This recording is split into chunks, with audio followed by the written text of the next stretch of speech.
함께 보실 하나님 말씀 시편 42편 1절에서 5절 말씀 제가 읽도록 하겠습니다. 하나님이여, 사슴이 시냇물을 찾기에 갈급함같이 내 영혼이 주를 찾기에 갈급하나이다.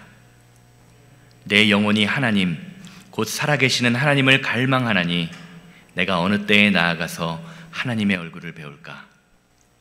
사람들이 종일 내게 하는 말이 내 하나님이 어디 있느뇨 하니 내 눈물이 주야로 내 음식이 되었도다. 내가 전에 성의를 지키는 무리와 동행하여 기쁨과 감사의 소리를 내며 그들을 하나님의 집으로 인도하였더니 이제 이 일을 기억하고 내 마음이 상하는도다. 내 영혼아, 내가 어찌하여 낙심하며 어찌하여 내 속에서 불안해하는가? 너는 하나님께 소망을 두라. 그가 나타나 도우심으로 말미암아 내가 여전히 찬송하리로다. 아멘. 말씀에서 잠시 기도하겠습니다. 거룩하고 자비로우신 하나님, 부족한 종을 거룩한 단위에 세우시고 하나님의 말씀을 전할 수 있는 은혜를 허락하시니 감사를 드립니다. 두렵고 떨리는 마음 예수 그리스도의 십자가의 보혈로 덮어주시고 오직 하나님의 능력과 예수 그리스도의 사랑만이 드러날 수 있는 귀한 시간 될 수 있도록 주님 인도하여 주시옵소서. 감사합니다. 우리 주 예수님의 이름으로 기도합니다. 아멘. 잠깐 말씀 전하기 전에 한 30초짜리 되는 짧은 동영상 잠깐 시청하면 좋겠는데요. 동영상 잠시 보도록 하겠습니다. 한 소년이 양을 구해주는 장면이에요. 소리는 안 나는데요, 한 소년이 이렇게 구덩이에 빠진 양을 구해주고 있습니다. 양이 신나서 달리죠. 다시 구덩이에 빠지는 양.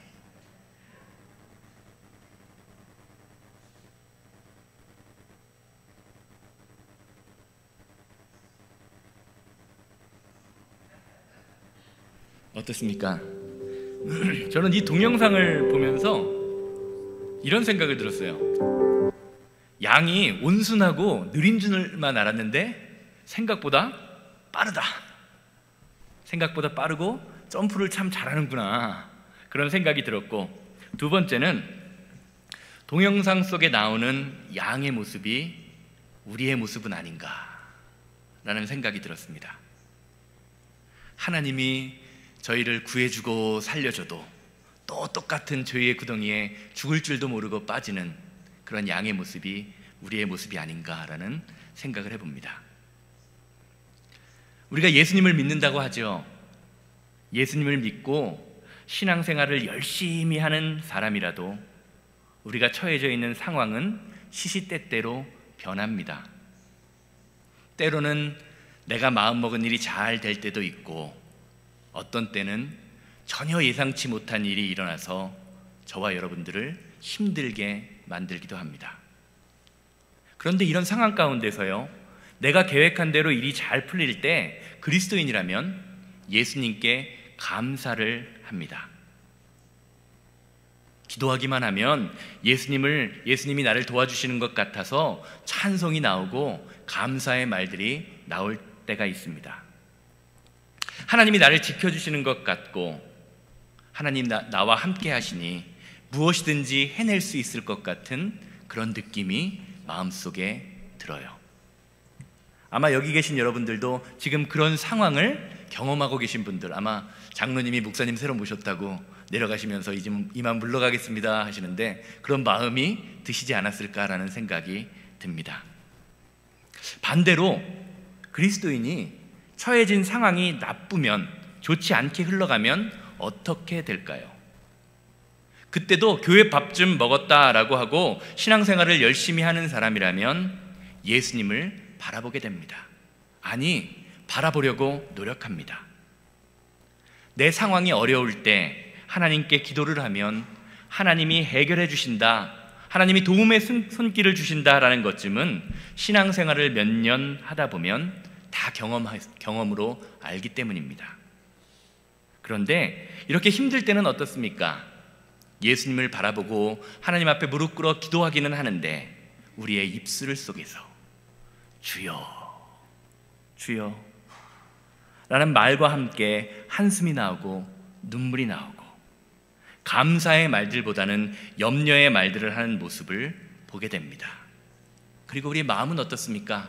그 힘든 상황 가운데에서 점점 약해짐을 경험하게 됩니다. 그렇다면 우리가 그리스도인으로서 이쯤에서 한번 생각해 볼 것이 있습니다.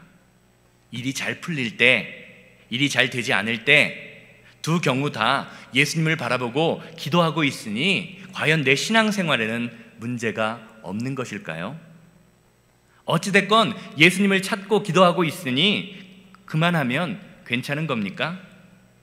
아닙니다.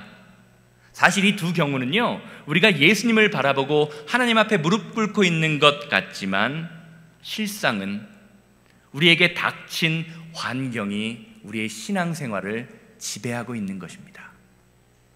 다시 말하면 환경을 통해서 예수님을 바라보고 있는 거예요. 사실 이런 상황에서 예수님은 내 삶에서 큰 영향력을 발휘하는 분은 아닙니다.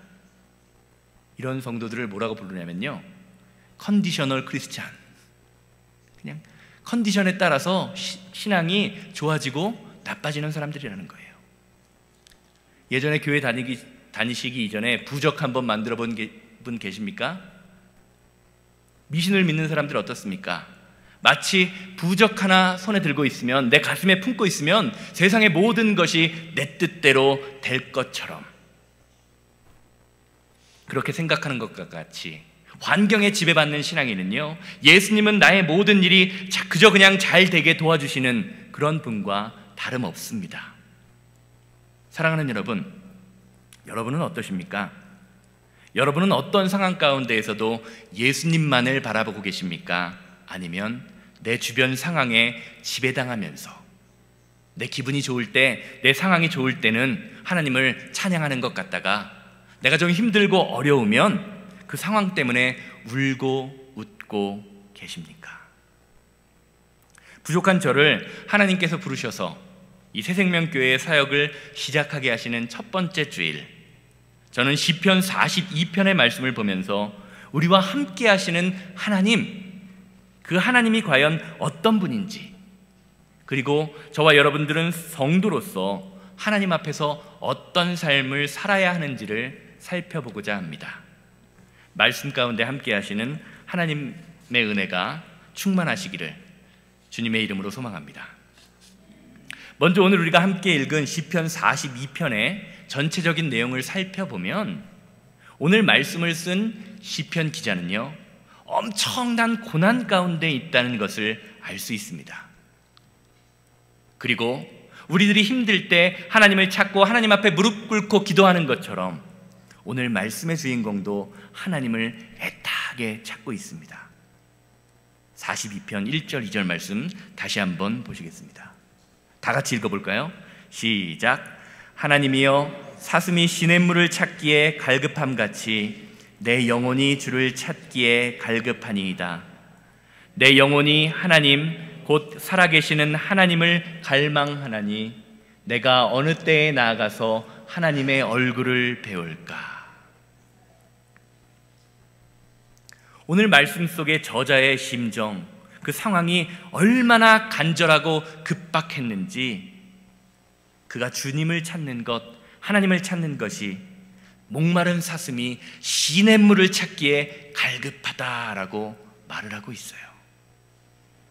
오늘 본문 말씀에서 갈급하다라는 말은요, 그냥 단순히 목마르다는 말이 아닙니다. 너무 목이 말라서 물을 찾지 않으면 죽을 것 같은 심정을 표현하는 거예요. 자신에게 닥친 문제를 해결하기 위해 그것에만 집중하고 있다라는 의미가 있습니다. 오늘 말씀 속의 지은이가 무엇 때문에 고통당하고 있는지, 무엇으로 인해서 힘들어서 그렇게 간절히 하나님을 찾는지는 알 수 없지만, 갈급하다라는 표현을 통해서 그의 상황이 얼마나 힘든지는 대충 짐작할 수 있는 것입니다. 그런데 그가 그렇게 간절히 하나님을 찾음에도 불구하고 그의 문제는 쉽게 해결되고 있지 않습니다. 내가 어느 때에 나아가서 하나님의 얼굴을 좀 볼 수 있을까? 기도를 한다고 하는데 하나님이 만나주시지 않는 거예요. 아니, 오히려 더 힘든 상황으로 빠져들고 있습니다. 사랑하는 여러분, 우리도 인생을 살아가면서 해결해야 될 일들이 얼마나 많이 있습니까? 아마 지금 여기 계신 여러분들도 각자의 삶의 자리, 삶의 현장으로 들어가게 되시면 해결할 일들이 참 많을 거예요. 돈이 필요할 때, 건강이 필요할 때, 도움의 손길이 필요할 때, 지혜가 필요할 때 얼마나 많이 있습니까? 저희 아버님이 지난 4월 달에 한국에서 소천 하늘나라로 가셨는데요, 한 2년 정도 치매 때문에 고생하시다가 돌아가셨어요. 그런데 저희 어머님이 이런 말씀을 하시더라고요. 세상에 돈도 아무 소용없더라. 치매 걸려서 기억력이 점점 나빠지시고 사람을 알아보지 못하시고 자기 부인도 저희 어머니를 도둑이라고 막 때리시니까 약을 먹어도 소용이 없고 아무런 해결책이 없으니까 돈도 소용이 없더라라고 말씀을 하시더라고요. 아마 오늘 이 자리에 앉아 계신 여러분들도 말을 안 해서 그렇지 걱정거리가 한두 가지가 아닐지 모릅니다. 그런데 어떻습니까? 우리 앞에 놓인 문제를 가지고 기도한다고 하는데 그 문제가 해결되지 않는 것처럼, 아니, 하나님께서는 내 문제에 눈꼽만큼조차도 관심이 없는 것처럼 느껴질 때가 없으셨나요? 오늘 우리가 함께 읽은 본문의 시편 기자도 마찬가지예요. 자기가 할 수 있는 모든 방법을 통해서 하나님을 찾고 있습니다. 그런데 해결책은 눈을 씻고 찾아봐도 찾아볼 수가 없습니다. 그런데 문제는요, 또 하나가 생겨요. 그를 향한 주변 사람들, 그의 친구들, 그의 가족들의 반응은요, 냉담하다 못해 공격적이기까지 합니다. 3절 말씀 한번 보세요. 시편 42편 3절. 사람들이 종일 내게 하는 말이 내 하나님이 어디 있느뇨 하노니 내 눈물이 주야로 내 음식이 되었도다. 내 하나님이 어디 있느냐. 그의 주변 사람들은요, 이렇게 그를 조롱하면서 그가 가진 마지막 희망, 그 희망, 하나님 앞에 무릎 꿇는 것조차도 뭉개버리고 있습니다. 네가 그렇게 신뢰하고 의지하던 하나님, 찬양하던 하나님은 도대체 무엇하고 있느냐라고 말하고 있는 거예요. 그리고 그는 그런 주변 사람들의 그런 조롱을 들으며 홀로 눈물을 흘리고 있습니다. 내 눈물이 주야로 내 음식이 되고 있구나. 사랑하는 여러분, 저는 오늘 말씀, 특별히 3절 말씀을 보면서요, 개인적으로 이런 생각이 들었습니다. 성도라는 사람은 참 말조심을 해야겠구나. 말조심을 해야겠구나. 우리 옛날 우리말 속담에 이런 말이 있죠. 무심코 던진 돌에 누가 죽는다? 깨구락지는 맞아 죽는다. 우리의 일상생활에서요, 깊이 생각하지 않고 던진 말 한마디가 상대방의 마음을 후벼 팔 수 있다는 거예요. 아주 커다란 상처를 줄 수가 있습니다. 그래서 잠언 기자는요, 우리의 입, 혀의 말의 중요성을 이렇게 이야기합니다. 잠언 15장 4절 말씀 보면요, 이렇게 이야기합니다. 온순한 혀는 곧 생명나무이지만 패역한 혀는 마음을 상하게 하느니라. 사랑하는 여러분, 사람과 사람 사이의 관계가 왜 나빠집니까?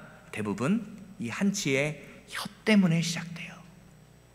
생각하지 않고 던진 말, 나는 맞는 말을 한 거야, 이게 맞는 말이야 라고 이야기하지만 그 맞는 말을 듣는 상대방은요, 마음이 무너질 수가 있는 거예요. 사랑하는 여러분, 그리스도인은요, 상처의 말을 하는 사람이 아니라 소망의 말, 위로의 말을 하는 사람입니다. 자신을 드러내면서 자기를 높이는 사람이 아니라 상대방을 높여주고 예수님을 높여주는 사람, 그 사람이 바로 그리스도인인 거예요. 저와 여러분들의 입술 가운데 소망과 위로, 감사가 넘쳐남으로 말미암아 다른 사람을 살리는 그 생명나무의 역할을 하시는 성도님들 되시기를 주님의 이름으로 소망합니다. 다시 말씀으로 돌아가서, 그렇다면 과연 시편 기자가요, 오늘 말씀의 저자가 정말 다른 사람들의 말처럼, 생각처럼 하나님 앞에서 올바르지 못한 삶을 살았기 때문에 그런 벌을 받았던 것일까요? 꼭 그렇지만은 않은 것 같습니다. 4절 말씀을 보면요, 그가 평소에 어떤 일을 했는지에 관해서 말해주고 있어요. 4절 말씀을 보면요, 그는 일종의 찬양 인도자와 같은 일을 했던 사람이에요. 4절 말씀 함께 보시겠습니다. 내가 전에 성의를 지키는 무리와 동행하여 기쁨과 감사의 소리를 내며 그들을 하나님의 집으로 인도하였더니 이젠 이 일을 기억하고 내 마음이 상하는도다. 오늘 본문 말씀 4절처럼요, 시편 오늘 본문 말씀의 저자는요, 예배를 인도하고 찬양을 인도하던 사람입니다. 얼핏 우리가 생각하는 기준으로 본다면 다른 사람들보다 더 복받고 더 잘 살아야 할 것 같습니다. 이쯤에서 한 가지 질문을 한번 드려볼게요. 예수님을 믿으면서 사업하는 사람과 예수님을 믿지 않으면서 사업하는 사람, 그 둘 중에 어떤 사람이 더 성공할 확률이 높을까요? 어떻게 생각하십니까? 예수님을 믿으면서 사업하는 사람, 예수님을 믿지 않으면서 사업하는 사람, 어떤 사람이 더 사업할 확률이 높다고 생각하십니까? 예수님을 믿으면서 사업하는 사람이다라고 생각하시는 분 손 들어보십시오. 아니다, 나는 예수님 믿지 않고 사업하는 사람들이 더 잘 되는 것 같더라, 그렇게 생각하시는 분, 둘 다 틀리셨습니다. 사업 기술이 좋은 분이 성공합니다. 예수님을 믿건 안 믿건 사업 수단이 좋은 분이 성공하는 거예요. 세상적 관점으로 그렇다라는 거죠. 우리는 기독교인으로서요, 이런 생각을 갖고 있어요. 내가 예수님을 잘 믿으면 다른 사람보다 더 축복받을 거야.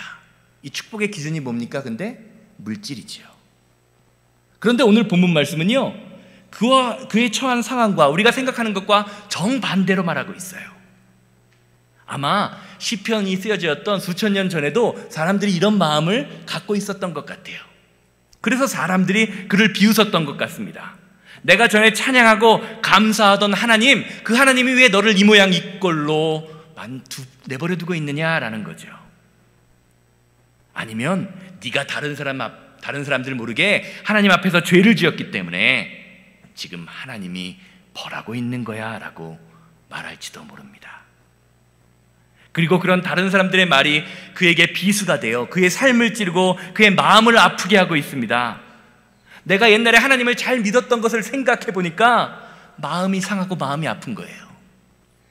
사랑하는 여러분, 혹시 오늘 말씀 속에 낙심하고 있는 시편 기자의 모습, 그 모습이 저와 여러분들의 모습은 아닌가요? 뭔가 해보려고 하는데, 열심히 노력하는데 뭔가 잘 풀리지 않고 힘에 부치는 인생, 그런 인생이 우리의 인생은 아니냐라는 거예요. 그런데 이어지는 5절의 말씀은요, 5절 말씀을 보면 엄청난 반전이 있습니다. 오늘 말씀의 마지막은요, 고난과 고통 가운데 있는 시편 기자가 어떠한 눈으로 자신의 삶을 바라보고 있는지에 관해서 이야기해 주고 있습니다. 5절 말씀, 아주 중요한 말씀이니까 함께 읽어보겠습니다. 다 같이 읽겠습니다. 내 영혼아 내가 어찌하여 낙심하며 어찌하여 내 속에 불안해하는가? 너는 하나님께 소망을 두라. 그가 나타나 도우심으로 말미암아 내가 여전히 찬송하리로다. 아멘. 사랑하는 여러분, 오늘 본문 말씀의 주인공은요, 자신의 상황이 어렵고 힘들다고 해서 단순히 주여 주여 라고 낙심하면서 탄식하고 울며 눈물만 흘린 것이 아닙니다. 다시 말하면 지금 자신이 처한 어려운 상황과 환경으로 주님을 바라보고 낙심하고 있는 것이 아니라는 말입니다. 반대로 그는 의지적으로 자신의 삶에 함께 하시는 하나님, 그래서 나를 도우시는 그 하나님을요 찬양하고 있어요. 그 하나님으로 자신의 인생을 해석하고 바라보고 있는 것입니다, 여러분. 그래서 그는 자신의 영혼에게 이렇게 선포하고 있습니다. Put your hope in God. 너는 하나님께 소망을 두어라. 사랑하는 여러분, 설교 초반에 말씀드렸습니다. 우리의 인생이 잘 풀리고 상황이 좋으면요, 우리의 입술에서 찬양이 막 흘러나옵니다. 그리고 반대로 상황이 좋지 않아도요, 주님을 쉽게 찾는 것처럼 보입니다. 겉으로는 다 믿음이 있는 것처럼 보입니다. 그런데 우리에게 하나님을 향한 진실한 믿음이 있는지 없는지를 알려면 우리가 그 상황 가운데에서 흔들리지 않고 주님을 고백하고 있는지 그것을 살펴보아야 합니다. 왜냐하면 상황이라는 환경으로 내 인생을 바라보면요, 수시로 주님을 바라보는 그 마음, 주님에 대한 고백이 흔들리기 때문입니다. 반대로 예수님을 통해서 상황을 바라보면 우리 눈앞에 펼쳐지는 것들은 변함이 없을지라도 그것을 바라보는 우리의 마음이 바뀌게 되어 있습니다. 저희 뒤에 계신 제 아내가 있는데, 제 아내가 참 이쁘죠? 마스크 한번 벗어보세요. 예, 부인 자랑하면 팔불출이라는데, 예, 제 아내가 참 이쁜데요, 저희 그 장모님이 참 이쁘세요. 얼굴이 이쁘셨습니다. 그런데 저희 장모님이 1999년에요 지금 한 20년이 좀 넘으셨죠? 전신 75% 화상을 입으셨어요. 목하고 가슴만 빼고. 그래서 의사들이 이렇게 이야기합니다. 오늘 저녁을 넘기시지 못할 것 같습니다. 가족들을 다 부르십시오. 가족들이 다 왔습니다. 중환자실 앞에서 대기하고 있어요. 그런데 돌아가시질 않아요. 또다시 의사는 이야기합니다. 2, 3일 혹은 일주일을 넘기기 힘듭니다. 전신 3도 화상을 입으면 피부로 호흡을 못하기 때문에 사람은 죽을 수밖에 없습니다. 일주일이 넘는데 돌아가시질 않습니다. 그러자 의사는 또 이렇게 이야기합니다. 아마 식물인간으로 평생을 지내셔야 할 것 같습니다. 그런데 4개월이 지난 다음에 눈을 뜨셨어요. 할렐루야죠? 그러자 의사가 또 이렇게 이야기합니다. 평생을 눈만 뜬 사람으로 침대에 누워 계셔야 할 것 같습니다. 왜냐하면 온 몸의 근육 마디에 있는 피부가 다 상하셔서 평생 침대에 계셔야 될 것 같습니다. 그런데 4개월이 또 어느 정도의 시간이 지난 다음에 어머님이 일어나 앉으셨어요. 그러자 의사는 이렇게 이야기합니다. 평생 휠체어에 앉아 계셔야 합니다. 그런데 1년 반이 지난 어느 날 어머님이 일어나 걸으시고 지금은 뛰어다니세요. 저는요, 제가 이 기적을 말씀드리려는 것이 아닙니다. 저희 어머님이 제가 한 몇 년 전에 한국에 갔을 때 저에게 이런 말씀을 하시더라고요. 여자로서 한번 생각해 보시기 바랍니다. 온 몸에 화상을 입으셨어요. 얼마나 고통스럽고 아프시고 힘드셨겠습니까? 그런데 저희 어머님이 저에게 이런 말씀을 하시더라고요. 하나님이 나에게 다시 한번 생명을 주셔서 너 또 한 번 화상을 입을래? 라고 물어보신다면 뭐라고 대답하실까요? 저희 어머니는 하나님 기꺼이 저에게 화상을 주십시오라고 말을 할 거라 그러시더라고요.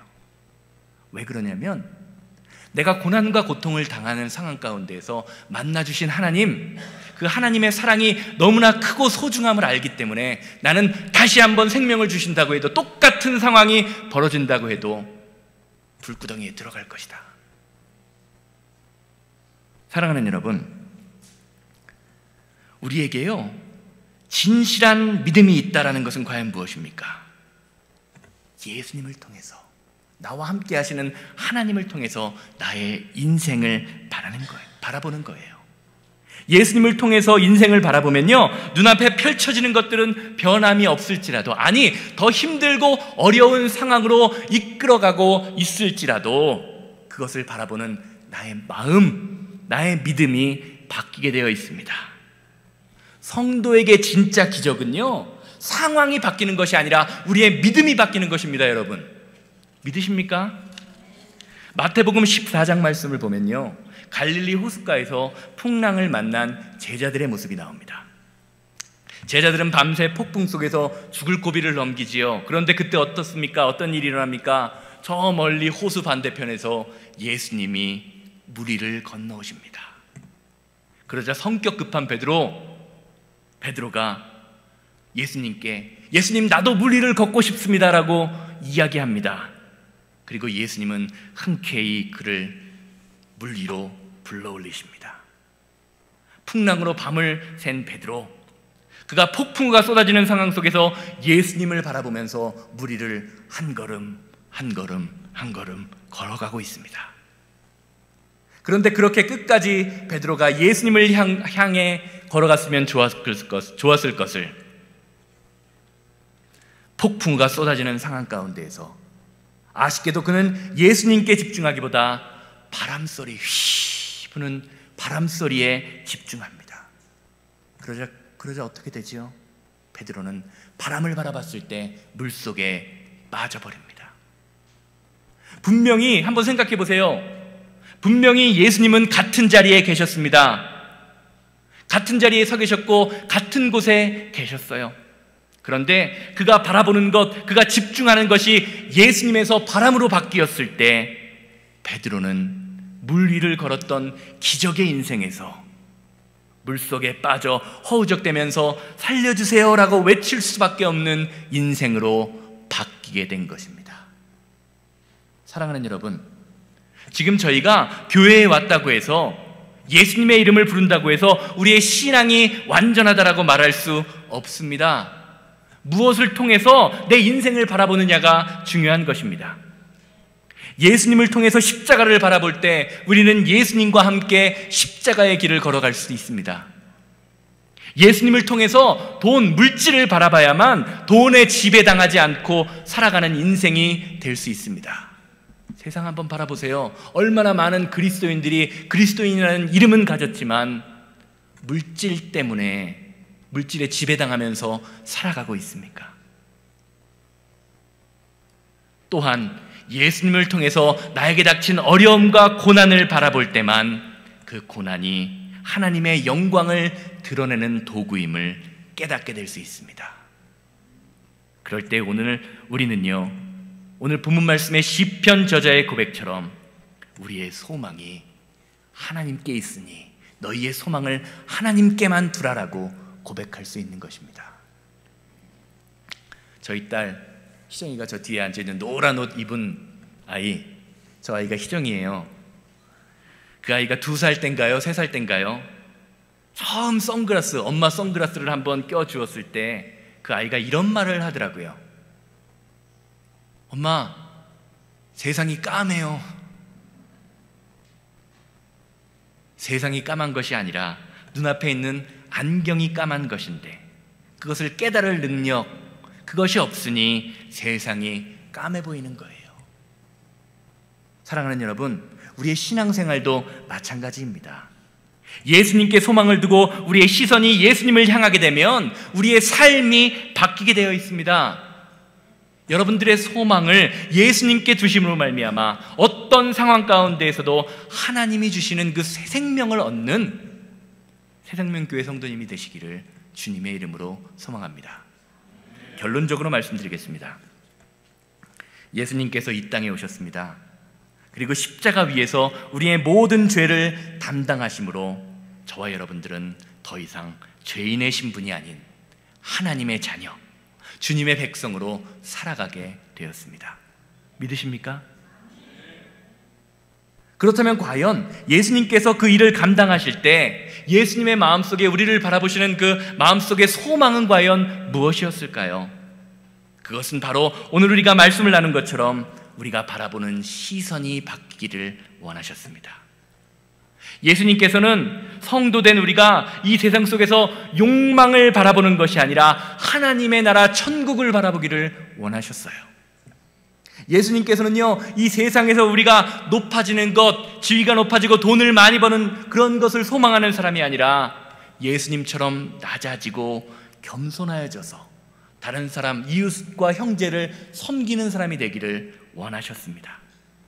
그리고 실제로 죽으심, 예수님의 죽으심과 부활을 경험한 제자들, 십자가의 고난 앞에서 성령 체험을 하기 전에는 십자가의 고난 앞에서 모두 다 도망쳤지만 자기 바지가 벗어지는 줄도 모르고 도망쳤던 그 제자들이 예수님의 부활을 경험했을 때, 성령 받았을 때 예수님이 바라보셨던 그 시선으로 바뀌게 되었습니다. 그리고 그들은 이제는 더 이상 세상의 욕망에 집착하지 않고 높아지는 것에 목숨을 거는 것이 아니라 예수 그리스도의 십자가의 복음을 위하여 자신의 인생을 거는, 자신의 삶을 던지는 복음의 사람들이 되었던 것입니다. 비록 그들의 상황은 전보다 더 안 좋아지고 고난과 핍박 가운데 있었지만 그들에게 더 이상 고난과 핍박은 문제가 되지 않았습니다. 제자들만 그런 게 아니잖아요. 기독교 역사에 수많은 그리스도인들이 예수 그리스도를 바라보면서 살았습니다. 사랑하는 여러분, 혹시 우리의 인생이 바뀌지 않는 이유가요, 우리의 소망이 하나님께 있는 것이 아니라 여전히 땅에 있기 때문은 아닙니까? 이제는 더 이상 우리 믿음의 조상, 선조들의 삶을 바라보면서 와, 멋있다, 저러니까 성경에 나오지라고 감탄만 하지 말아야 합니다. 주님을 부르기는 하는데 상황에 따라서 우리의 믿음과 마음이 흔들려서는 안 됩니다. 꾸준히 예수님이 바라보셨던 그 시선으로 살아야 합니다. 그것이 믿음입니다. 그것이 성도된 우리에게 예수님께서 기대하시는 것입니다. 너는 소망을 하나님께 두라. 오늘 시편 42편의 저자가 좋지 않은 상황 가운데서 하나님을 통하여 자신의 인생을 해석하고 바라보았던 것처럼 오늘 예배를 드리시는 저와 여러분들도 주님을 통해서 우리의 삶을 바라보고 하나님의 나라를 바라보며 인생을 살아가시는, 하나님의 뜻을 이 땅에 세워드리는 한 주가 되시기를, 그리고 인생 되시기를 주님의 이름으로 소망합니다. 기도하시겠습니다.